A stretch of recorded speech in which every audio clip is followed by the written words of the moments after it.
Liebe Grandios-Freunde, einmal mehr herzlich willkommen aus Berlin. Ich freue mich sehr, dass ihr mit dabei seid. Mein Name ist Tobias Leminski und das ist Jordan Walker Ross. Er ist der kleine Jakobus in der Serie The Chosen. Unser Thema heute ist Sehnsucht und diese Serie ist voll auf Sehnsucht. Und deswegen freue ich mich, dass wir heute hier mit dir sprechen dürfen. Jordan, you had a lot of struggle between since you are born with all the stuff you have.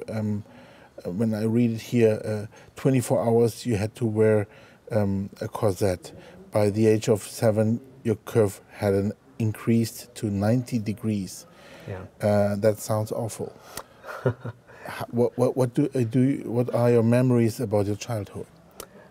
You know, ever since I was a baby, I was in and out of the hospital, undergoing surgery after surgery, and I have severe asthma as well, so I was hospitalized with that dozens of times. So it was really, you know what you know. So that was my experience. That was all that I knew. So I was a very happy, active, positive child.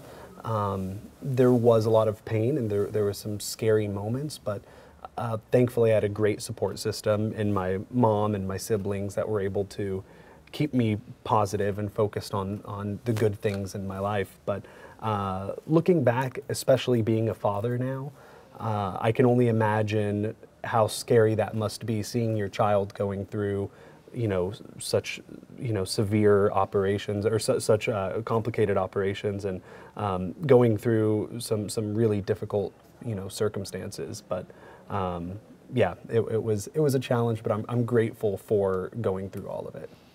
But children can be horrible between each other. Sure. And was it for you not a longing to be a normal child? Right. Yeah.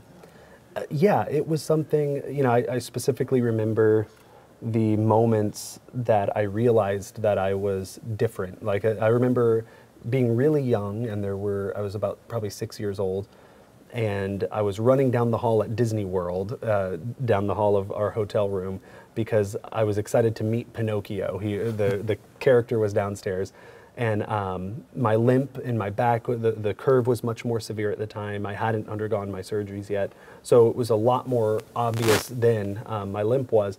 And these older, like teenagers that came out of their room, saw me running down the hall and started making fun of me. They were mimicking my limp.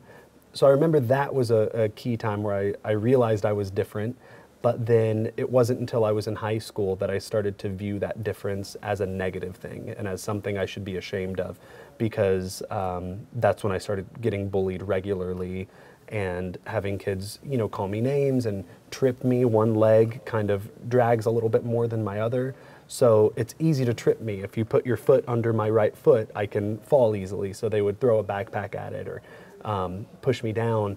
And that's around the time that I, dealt with severe depression and started to really have some bitterness regarding the way that I am, and wishing that I was different. I saw my friends, they had girlfriends, and they were able-bodied and, quote unquote normal, and I was upset that I wasn't that I didn't have those things.